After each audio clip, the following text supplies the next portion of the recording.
Hello guys! Hello para to sa lahat ng Pisces. Hello Pisces! Welcome dito sa aking channel, Kapalaran 888. Welcome!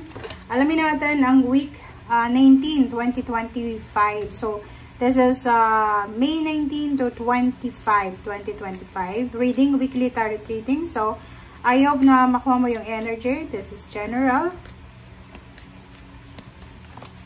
Okay. So, first card natin dito is a new dawn. Okay.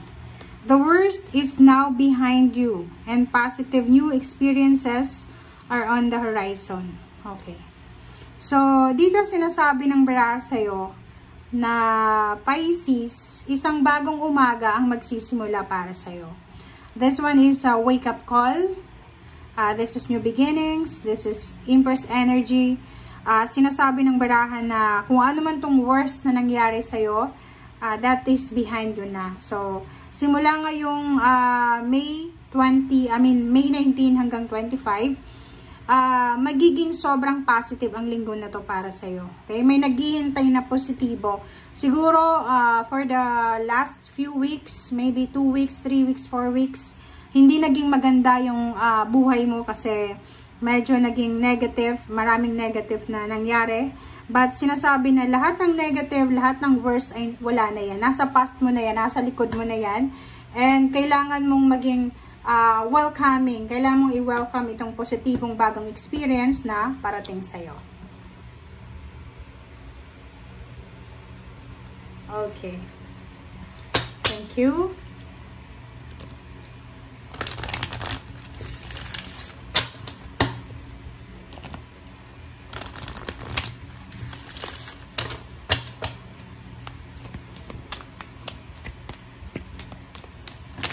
Oops, sorry. Okay, summer. Pisces, summer. Nasa lugar ka bang mainit? Summer ba dyan? Or nasa Europa ka? Malapit nang mag-summer?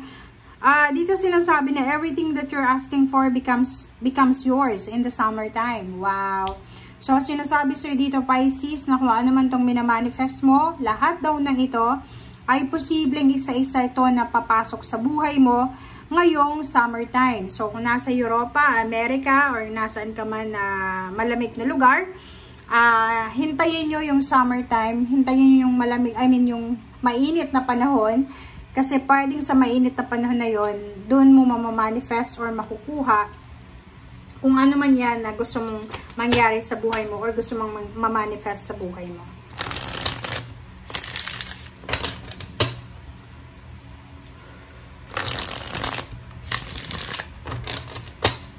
Pisces.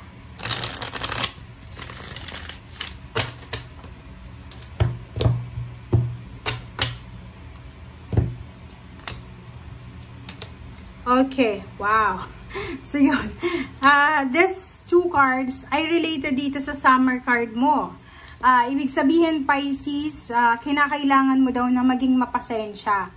From the week 19 to 25 of May, kinakailangan natin na magkaroon ng sobrang pasensya para sa world card. Maybe this is for your travel, international, or maybe OFW ka, pauwi ka ng Pilipinas. Basta yung travel man na to, pwedeng dadaan sa several countries or continent. Yung iba din sa inyo dito, pwedeng may ginagawa kayong kailangan tapusin nyo. It's either work, it's either business, is either nagpapagawa ng bahay, report, obligations, duties, and responsibilities na hindi matapos-tapos. So, sinasabi ng baraha, be patient daw. Okay? Maging mapasensya ka kasi darating na ito. Okay? Ibibigay yan sa'yo ng universe and darating yan sa'yo. Okay? Okay, next card natin is Ten of Swords and then Ace of Cups. So, Ten of Swords and Ace of Cups, sinasabi ng baraha sa'yo na sobra-sobra kang magiging masaya, Pisces. Congratulations sa'yo. Kasi, yung Ten of Swords na to is eto yung mga panahon na binackstab ka, panahon na, kumbaga, ginawan ka ng masama, yung parang, yung pinagdaanan mong negative emotion, or yung toxicity sa paligid mo, yung mga tao na yan na pwedeng minamanipulate ka, or yung mga taong yan na parang ginagamit lang yung pera mo, di ba? Yung parang nandyan lang sila kung may kailangan, pag nakuha na nila yung gusto nila, aalis na sila na parang bulan, o parang walang nakuha sa'yo, or hindi ka nakatulong. But this one, yung Ten of Swords, sinasabi na matatapos na yan.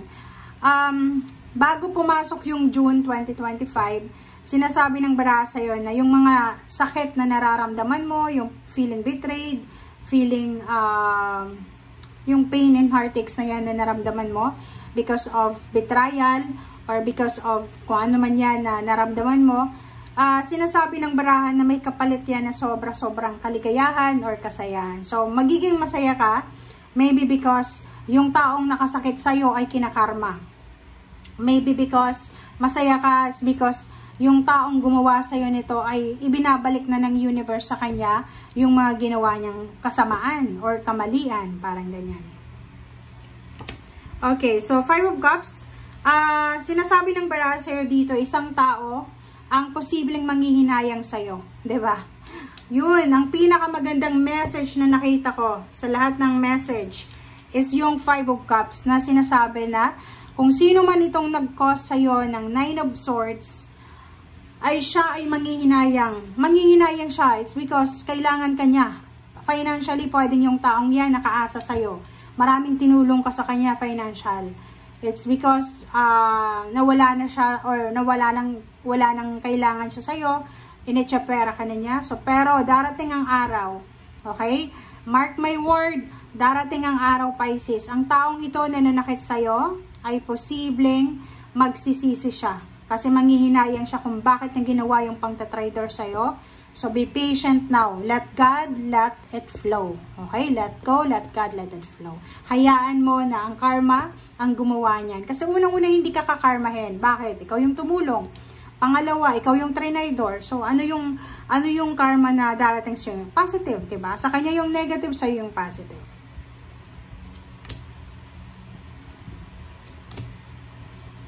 Okay, Queen of Cups, Queen of Pentacles, Two of Cups. Wow. So, isang water sign, Pisces, Scorpion, Cancer, isang earth sign, Virgo, Capricorn, and Taurus, ang posibleng involved dito. So, maybe yung water sign, ikaw, Pisces, trinidor ka ng isang earth signs because of money or because traidor lang talaga siya. May ugali lang talaga siyang pagka-traidor. Nako, naiinis ako sa message mo. Okay? So, mag-iingat ka. Ingat-ingat ka kasi ang daming traidor sa paligid mo. Maraming naiinggit sa'yo kahit nga kadugo mo, kahit nga tinutulungan mo, naiinggit sa'yo eh, diba? Dito sinasabi ng 8 of Cups na meron ditong collaboration and partnership. Maybe meron ka Pisces na kausap. Maybe itong kausap mo na to, sabihin na natin Virgo siya, or maybe Leo siya, or ano bang zodiac sign niya, Aries, Sagittarius, Scorpio, ano ba, lahat ng zodiac sign, kausap mo siya, magbe-business kayong dalawa, magta-travel kayo together, pero hindi yan matutuloy na, kasi unang-una sinira niya na yung tiwala mo sa kanya, and 8 of Cups, you're just moving on without them, without him or without her. So, you're moving out from that situation. You're moving out from the drama. You're moving out from the toxicity. You're moving out from negativity. Kasi, wala kang oras dyan eh. Diba? So, nakikita ko sa'yo dito, Pisces, na magpo-focus ka na lang sa kung ano yung ginagawa mo. Magpo-focus ka na lang sa magiging Queen of Pentacles. Like, kung ikaw ay Pisces na may trabaho, may business, dyan ka na lang mag-focus. Huwag mo nang bigyan ng maraming oras yung mga toxic na yun na tao. Lalo yung mga taong mga financial suckers, financial vampires na sinasak lang nila yung money mo. After nilang makuha yung pera mo, pera ka na, wala man lang silang maibabalik sa'yo, like kumbaga pasasayahin ka, no? Instead na maging masaya ka, itatradorin ka pa. So, nako, huwag kang magsasayang ng pera. Don't waste your time, your energy, yung efforts mo, yung love mo, yung support mo. Just focus, magpayaman ka. Focus ka lang sa trabaho mo. Focus ka kasi yung ginagawa ng mga taong yan, babalik yan sa kanila. Okay? Basta wag mo nang sasayangin. Stop people pleasing, Pisces. Tapos na. Dapat tapusin mo na yung klaseng ugali na yan na kailangan mong i-please sila para magustuhan kanila. No, let them love you without questioning kung anong meron ka or wala. Kasi may mga tao dyan na mamahalin ka or susuportahan ka kahit na walang-wala ka. Doon ka sa kanila. Huwag ka doon sa mga taong materialistic na nasisilaw lang sa pera. Okay? So, thank you guys for watching and see you again. Bye!